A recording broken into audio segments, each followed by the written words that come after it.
Salam Indonesia, salam Nusantara dari Sabang sampai Merauke, dari Miangas sampai Pulau Rote. Mantaplah iman kita, mantaplah kasih kita, mantaplah pengharapan kita. Dan tentunya dalam Yesus Kristus menjadi Tuhan dan Juru Selamat kita dan Juru Selamat dunia. Dan ingat bahwa Tuhan itu adalah Tuhan yang ajaib dan Tuhan yang menolong. Dan Dia sudah berkata, kalau engkau jangan katakan bahwa Yesus itu bukan Tuhan, jangan katakan bahwa Yesus itu bukan Juru Selamat, Dia adalah Tuhan, Dia adalah Juru Selamat. Dan ingat bahwa ketika engkau percaya, engkau akan diselamatkan. Engkau tidak percaya, engkau akan hidup. Karena Yesus sudah berkata, aku adalah jalan kebenaran hidup, dan tiada seorang sampai kepada Allah kalau tidak melalui aku. Di bawah kolong langit ini tidak ada nama lain yang diberikan kepada manusia yang olehnya kita diselamatkan. Karena keselamatan hanya ada pada Yesus Kristus. Dan juga firman Allah berkata,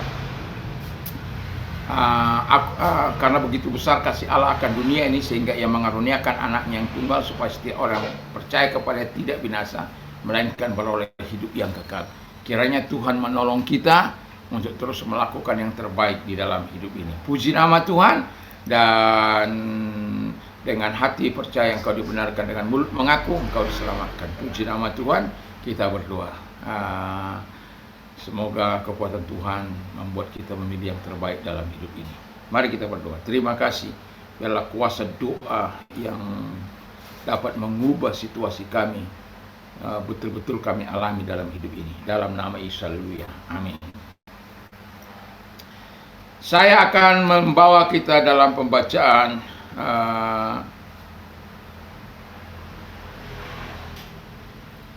dari ayat 23 sampai dengan ayat 25. Demikian bunyi firman Allah. Sampailah mereka ke Mara, tetapi mereka tidak dapat minum air yang di Mara itu, karena pahit rasanya. Itulah sebabnya dinamai orang tempat itu Mara. Lalu bersungut-sungutlah bangsa itu kepada Musa. Kata mereka, apakah yang akan kami minum?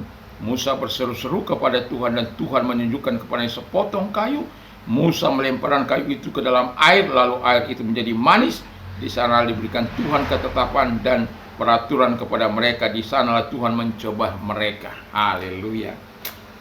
Ini tema kita adalah kuasa doa yang dapat mengubah situasimu. Ketika saya mengharapkan tempat ini, ya, tempat tinggal dan tempat ibadah ini, saya tidak punya uang, ya, tapi saya punya lutut, ya. Saya tidak bisa bertempur dengan mulut saya, tapi saya bertempur dengan lutut saya. Sehingga setiap kali awal bulan saya berdoa, atau akhir bulan, kadang awal kadang akhir, ya. Jadi tidak menentu juga, kadang pernah juga di pertengahan ketika melihat fisik kita. Jadi saya mengambil 2 puasa 3 hari 3 malam selama setahun, ya, 3 hari 3 malam setiap bulan, dan puasa-puasa yang lain. Nah, saya sudah bilang sampai bulan berapa, bulan 6 bulan kemudian saya diberkati mobil, dan kemudian 9 bulan kemudian orang ini, yang pemilik rumah ini, ampal, dan pada hari yang sama saya datang dan dia melihat saya, dia sebut Yesus Sankti, Yesus Sankti, Yesus Sankti sambil menari-nari. Yang mau saya katakan di sini adalah bahwa Tuhan mampu mengubah situasimu yang tidak ada menjadi ada, kalau saja engkau mau berdoa kepada Dia. Dan kita belajar dari apa yang dikatakan oleh firman Allah ini. Yang pertama, kuasa doa dapat mengubah situasi kita, situasimu, keadaanmu, asal engkau, yang pertama, asal engkau tidak bersungut-sungut, tetapi penuh dengan ucapan syukur. Baru tidak ada air, sudah bersungut-sungut kepada Tuhan, memarahi pemimpinnya, marah dan lain sebagainya. Tidak perlu, ya. Saya ingat bagaimana saya di Kalimantan ketika masa yang sulit saya alami, makan, tidak makan, lalu kemudian ya makan ya 1 mok itu selama 2 minggu. Jadi saya lebih banyak minum air daripada makan. Itu proses yang tidak akan pernah saya lupakan. Tetapi semuanya itu membawa saya menjadi lebih dekat kepada Tuhan, bahwa saya menyerahkan diri kepada Tuhan sepenuhnya kepada Dia, dan saya bersyukur bahwa Tuhan itu tidak abai. Dan apa yang terjadi, dan saya sampai saat ini tetap sehat, kuat, dipelihara oleh Tuhan dan dilindungi oleh Tuhan. Nah, jadi ketika kita menghadapi masalah kita atau situasi yang berat, situasi yang buruk dalam kehidupan kita, langkah kita bukanlah bersungut-sungut, tapi bersyukur. Syukurnya begini: terima kasih Tuhan karena Engkau membuat masalah bagi saya, atau Engkau sedang membuat saya menikmati masalah saya, supaya saya bisa menikmati dengan ucapan syukur saya. Tapi saya percaya di balik semua ini Tuhan yang menolong, Tuhan yang akan memampukan saya. Kalau belum Tuhan jawab, Tuhan mampukan saya melewati kesulitan-kesulitan saya ini. Kan mantap. Ketika saya dijarah habis-habisan dengan baju keluar di badan, dan saya berkata istri saya tidak bisa tidur, saya tidak bisa tidur dengan.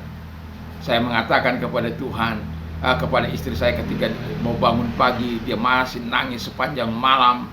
Dan saya berkata, satu hal yang tidak bisa diambil dari saya adalah Yesus. Harta ini akan berlalu. Dan sebagaimana Ayub berkata, dia tidak akan bawa apa-apa dari dunia ini.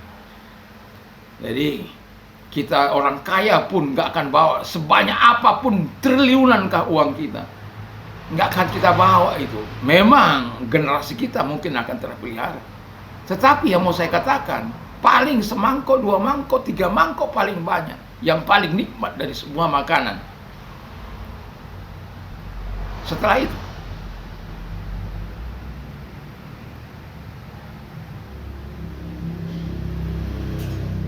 tapi kalau kita mengucap syukur dalam segala kelimpahan yang Tuhan anugerahkan kepada kita, situasi kita akan berubah. Mungkin damai sejahtera yang daripada Allah yang tidak diberikan oleh dunia ini akan datang kepada kita. Jadi situasimu akan menentukan keadaanmu, keadaan hatimu, keadaan jiwamu, keadaan pikiran. Dan Alkitab mengatakan kuasa doa dapat mengubah situasi, dan Musa lebih mengambil sikap untuk berdoa kepada Allah, berseru kepada Tuhan. Dan 1 Tesalonika 5 ayat 18, mengucap syukurlah dalam segala hal, karena itulah yang dikehendaki Allah dalam Kristus Yesus bagimu. Jadi dia berkata, in everything give thanks to the Lord, for this the will of God in Christ Jesus for you. Jadi kalau Dia yang telah memberikan kepada kita perintah, ya mari kita bersyukur, bukan bersungut-sungut ketika masalah datang dalam hidup kita. Yang kedua, asal engkau hidup taat. Taat ini akan menjadi warna yang sering saya ucapkan di setiap khotbah-khotbah saya. Karena apa? Semua hidup ini tanpa ketaatan kepada Tuhan. Dan Tuhan juga seringkali berkata dari pembacaan firman Allah, ya ketaatan itu. Engkau mau menikmati damai, taat. Engkau mau menikmati pertolongan Tuhan, taat. Engkau terhindar dari dosa, taat. Engkau mau melakukan apa yang baik dan benar, taat. Engkau mau menikmati kuasa pertolongan Allah, taat. Si taat ini memang luar biasa. Ya, saya tidak berganti baju karena ini sampai berapa kali ke depan dalam rangka mengikuti seminar 4 hari, dan saya harus mempersiapkan diri saya untuk melayani sehingga saya bisa tenang di hotel sana.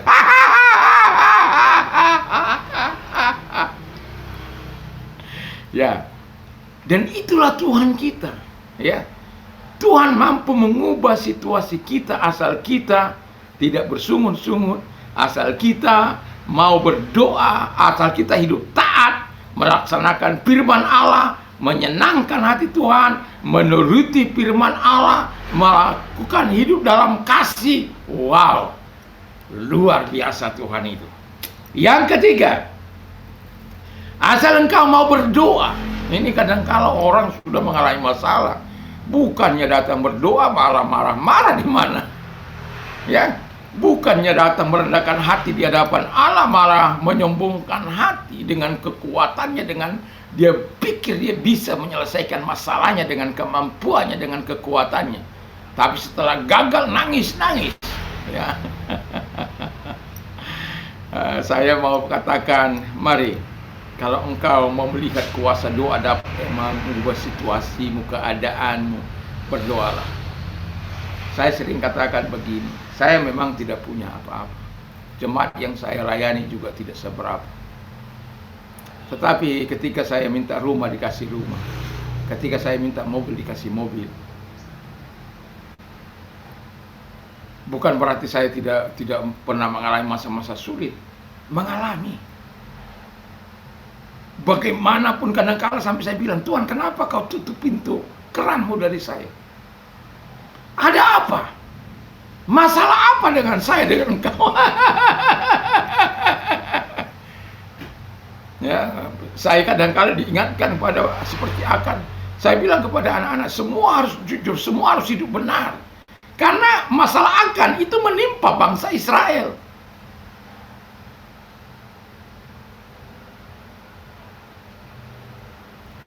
Dosa yang disembunyikan.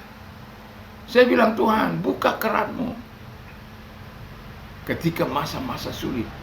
Tapi saya bisa melihat kebaikan Tuhan itu. Ya, memang ada pertarungan. Saya kalau sudah tidak bisa lagi bertempur dengan mulut saya, ya bertempurlah dengan lutut Anda. Itu sebabnya saya sadar, kami hamba-hamba Tuhan sebagaimana susahnya pun hidup kami, selalu ada jalan keluar yang Tuhan berkati. Kami hamba-hamba Tuhan tidak pernah mati kelaparan, mati kekenyangan yang ada. Karena apa? Berkat-berkat akibat diberkati kami makan sepuas-puasnya, lupa puasa. Kadang-kadang aneh juga memang kalau kurus dikatakan kurang berdoa. Kalau gemuk, gelojo. Ya. Ada banyak olokan-olokan. Tetapi saya mau katakan kepada kita sebagai orang-orang yang percaya kepada Tuhan sebagai hamba-hamba Allah, doa ini harus menjadi bagian kehidupan kita yang tidak terpisahkan. Saya sudah menunjukkan beberapa waktu yang lalu bagaimana kita sebagai orang percaya harus fokus doa kepada 8 hal. Nah, itu bisa dilihat di apa saya, ya, bagaimana Tuhan mau menyatakan segala kebaikan. Kita mau berdoa dengan situasi kondisi yang Tuhan adakan dalam hidup kita, sehingga kita perlu melakukan apa yang baik dan benar di mata Tuhan. Kita kadang-kala melupakan keluarga kita, kita kadang melupakan lingkungan kita, kita kadang melupakan di tempat kita bekerja, kita kadang melupakan teman-teman kita kadang melupakan marketplace, kita melupakan orang-orang Israel, melupakan orang-orang di luar kita, ya, para pemimpin kita. Itu ada 8 itu, ya. Itu kalau bisa didengar walaupun itu saya harus iris-iris karena panjangnya, ya. Saya harus iris-iris tipis-tipis, kata siapa itu? Andre Tunggal. Nah, jadi yang mau saya katakan adalah kita sebagai orang yang percaya kalau mau lihat perubahan yang mendasar, kita harus melakukan apa yang dikatakan oleh Tuhan kepada kita. Kuasa doa dapat mengubah situasi. Segala sesuatu mungkin bagi Allah, bagi orang percaya. Segala sesuatu mungkin bagi orang percaya, asal saja engkau mau berdoa. Pertanyaan saya, adakah kita suka berdoa, menyerahkan semua ke dalam tangan Tuhan? Kadangkala kita digoda oleh tubuh ini untuk tidak bersekutu dengan Tuhan. Tapi saya mau katakan, jangan biarkan itu berlangsung.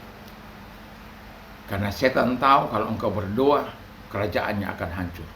Benteng yang dibangunnya akan hancur. Segala tipu dayanya akan dibukakan dan disingkapkan. Segala pekerjaannya akan dihancurkan. Dan itu sebabnya dia berupaya untuk menahan engkau untuk tidak berdoa. Tapi saya mau katakan, berdoalah supaya engkau melihat kuasa doamu yang mengubah keadaanmu, situasimu, keluargamu, usahamu, pekerjaanmu, apapun situasi kondisi yang kau hadapi, Tuhan mampu mengubah untuk menjadi jauh lebih baik dari apa yang kau harapkan. Itu akan terjadi karena doa-doa yang kau sampaikan kepada Tuhan. Mari kita tunduk kepala dan kita berdoa. Terima kasih Tuhan, kiranya Tuhan menolong kami untuk kami terus percaya kepada Tuhan, percaya pada kuasa doa dalam nama Tuhan Yesus. Kalau engkau sakit, saya mau berdoa bagimu dalam nama Yesus. Hadir kepada mereka, tanganmu yang tidak kurang panjang untuk menolong mereka. Dalam nama Yesus, Engkau Allah yang menyembuhkan mereka. Engkau Allah, di dalam nama Yesus segala sakit penyakit yang mereka minta keluar, hancurkan dengan kuasa-Mu. Terima kasih buat kesembuhan pertolongan-Mu. Dan bagi engkau yang sedang mengalami masalah sulit dalam hidupmu, masalah apapun, bawa kepada Tuhan. Tuhan yang memberikan kelegaan. Dan kalau engkau orangnya, angkat kedua belah tanganmu. Terima kasih Tuhan, lihat tangan-tangan yang diangkat kepadamu.